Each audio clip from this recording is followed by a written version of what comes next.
Really, it's my karma to be, in this lifetime, to be an artist.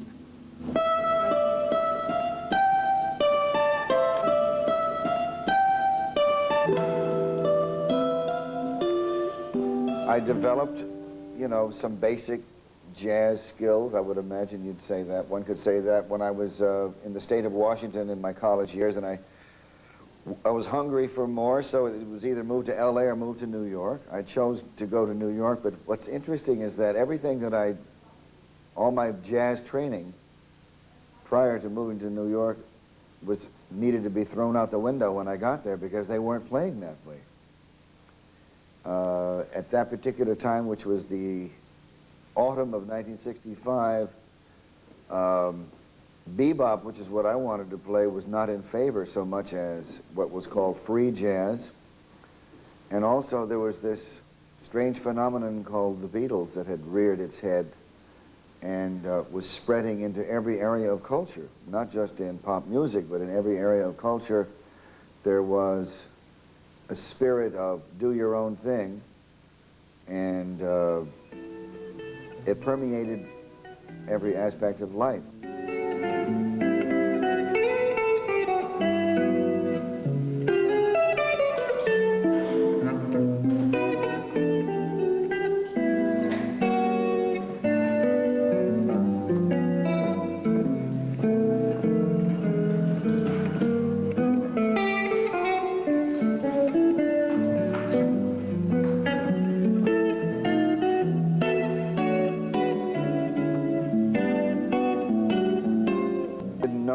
During his more controversial behavior, just heard stories like everybody else, and everybody else has a story. The Charles Mingus I knew was near the end of his life, and he was at peace with himself. He knew what he wanted to do. He was a consummate gentleman, wonderful human being, and a great soul, and very supportive and very encouraging. And the last thing he said, "I love you." He said, "Larry, I love you." He was sitting in his wheelchair because, you know, we musicians constantly need to pay respects to those who have the real essence of the music in them, and it was like getting guidance from a great teacher.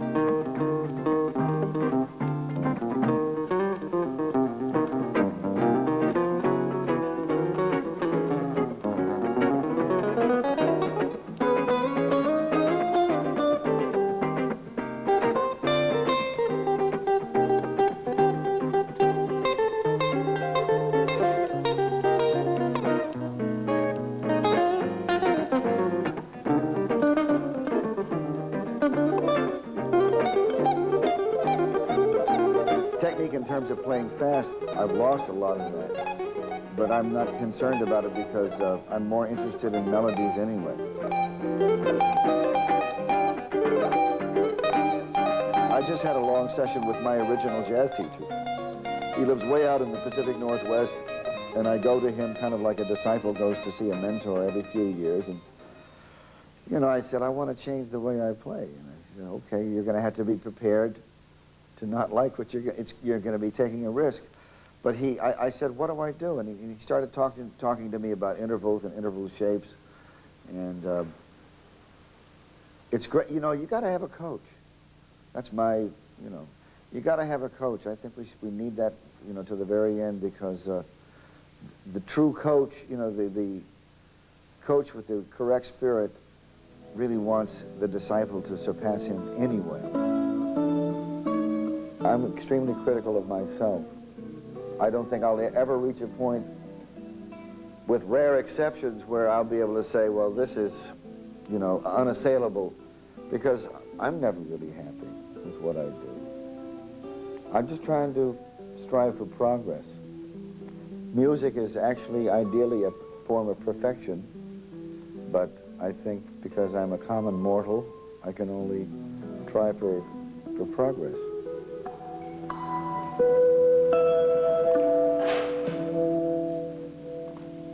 Well, I've gone off on a tangent, recording-wise. I decided after reading Miles's autobiography, when he talked about not making the kind of records that only musicians would be interested, I said, well, I better try that, because I'd like to reach a wider audience. So I started with CTI Records, which is owned and produced by Creed Taylor, and I just kind of let him run the show. And I, decided to take direction from him. And the first record was a Brazilian record. The second one was kind of a digital pop jazz thing, and the third one is more of an R&B urban type pop urban crossover with Peebo Bryson singing and Grover Washington playing saxophone on some tracks and Donald Harrison playing saxophone, and produced by a young guitarist who's doing quite well himself. His name is Chuck Loeb. Produced a lot of tracks, and it's really a big departure for me. It's just mostly melodies and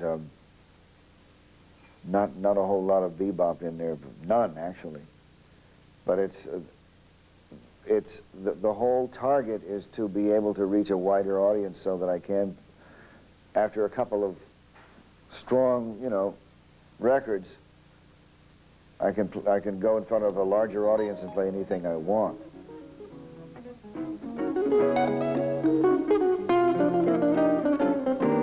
Just for me, and it's really something that life itself has done more than something I've thought about.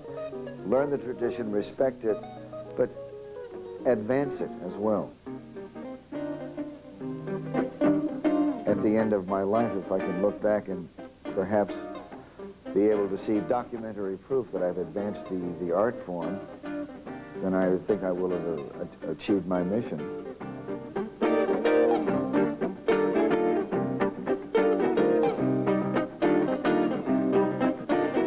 If there were two guitar players that I would like to play with the most in a trio situation, I think it would be Bireli and Phillip, because I have a long history with both of them, a very positive history. And they're friends as well as respected colleagues.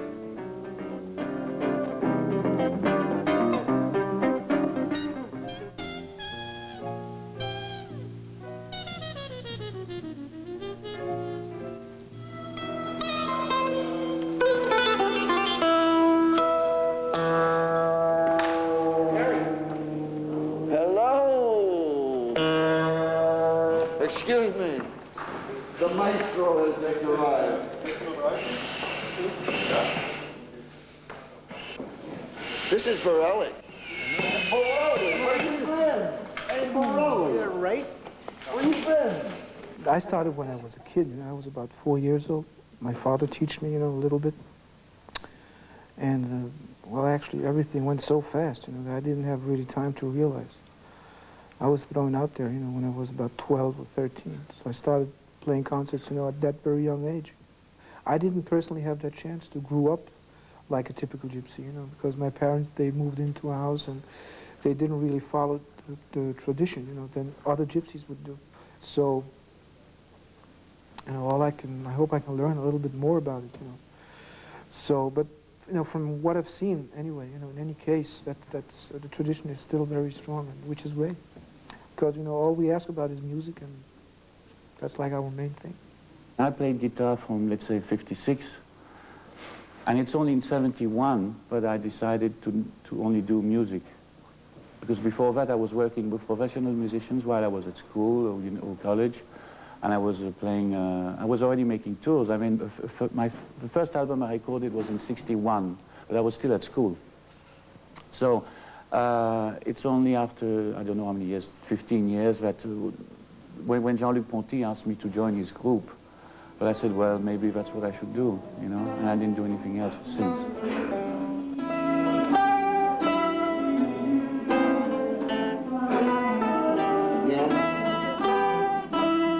C, D,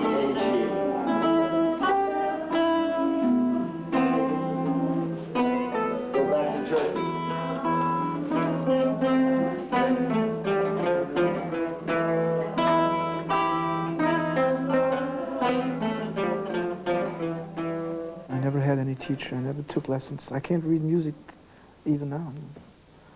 I never learned. But it's not a handicap for me, you know. Well, maybe it would be when I would do a lot of record sessions, you know. Then of course that would be a little bit more tougher. But since I play, you know, I always played with my own bands, and so I don't really need to read that much, you know. And when I get together with other musicians to play with them on stage, you know, so we get together before a little bit, and all I do is picking that stuff up by ear, you know, as best as I can, you know, as best as I can do. There's periods where I practice more technically. There's periods where I try more to study from, because I practice also by studying things. For instance, I nearly didn't. I listened to, for instance, we were mentioning Chet Baker recently. I've been studying a lot of and recopying some of his solos, you know, and I try to see what's beautiful in it, and then it gives me inspiration to do other things. But that's also a practice for me, because I'm learning from other people some beauty, you know, which I try to use in my own way.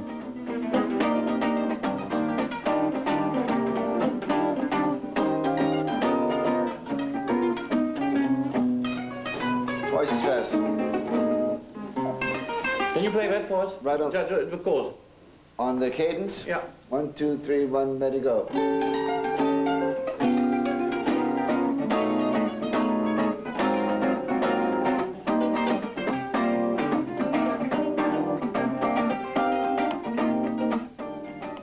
Well, Jaco, for me, he was, again, you know, a monster. You know, he was a perfect composer, perfect arranger, musician, and I was a lot influenced by his music, you know, and also the group that he was part of it, you know, which was called Weather Report. Excuse me, Weather Report, that group, and so I got into that a lot. And then finally I ended up playing with him, which for me was, you know, I couldn't believe it. You know. So we did 2 tours through Europe, and I learned a lot, you know. I really learned a lot about his music, and to see the person finally, you know, next to me on stage. I mean, that was one of the greatest things that could ever happen to me. You know. I worked a whole year with Chet, and it's something unforgettable for me. I mean, every moment on stage was so important. You know, I knew when I was going on stage with Chet that something important was going to happen. I don't know if he created the tension or it's because, but there was a big, I always felt that something, that you never knew what's going to happen. And it's funny because I never knew what was going to happen, and at the same time it was most of the time happening very, very well every time. But the impression of danger before starting and after, a lot of joy.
I just did a new record, which will probably be out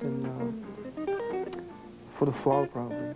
It's a record, you know, which that I dedicated to Django Reinhardt's music, and the whole record is holds Django Reinhardt's compositions. And, but I turned it a little bit around. It sounds more modern than most people would think, you know.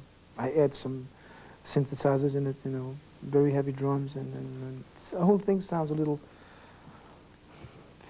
fusion-y almost, you know, like almost. But it'll be a great record once it'll be out, you know. I can't actually wait to hear it on CD.